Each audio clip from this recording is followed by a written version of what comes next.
All right, so it took me about an hour to slay my reed, which is probably a long time, but again, it's 520 ends. So now I am sitting at the back of my loom, getting ready to thread the heddles on each shaft. I took the back beam and the rattle off the loom, and I am sitting on a stool that is no more than 12 inches off the ground, and I've got my handy dandy little, see if we can do this without knocking the camera off, shaft escalator holding my shafts at a slant, which makes it much easier to tell what I need to do for this next part. Because what I need to do for this next part is I need to follow this pattern draft. You can see that there are 8 rows in this pattern draft. Each one of these rows is a shaft. It's also marked with a color. So when I see a dot in the row 4, shaft 1, I know that I need to put one of the threads from the reed through the heddle on shaft 1. And then I go to shaft 2 and it goes all the way up. It's a fairly regular pattern, but if I get things out of sequence, if I put something through on the wrong shaft, I'm going to have mistakes in my weaving.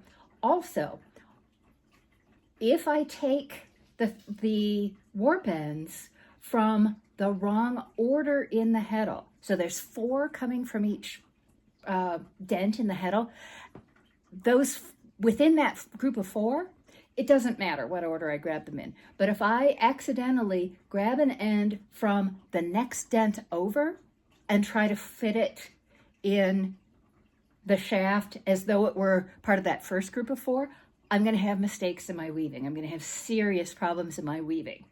So this is the part of warping that always takes me the longest, and it should, because errors in threading the shafts are the hardest to correct. If it turned out when I threaded my reed that I made a mistake and put 3 threads in instead of 4 threads, or I skipped a dent in the reed, it's not that big a deal to fix. It's laborious, but it's not horrific.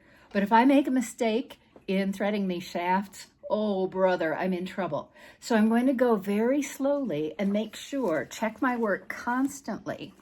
And fortunately, my 4 threads in a shaft and 20 threads in each color combination make that much easier. So you can see I'm holding out the first combination of top layer colors and bottom layer colors.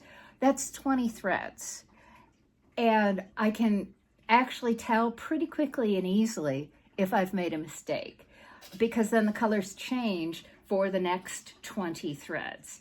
So after each set of 20 threads, I'm going to stop and just check my work very quickly and tie a loose knot in the end. You can also see that I have tied knots in each of my warp chains as they come through the reed.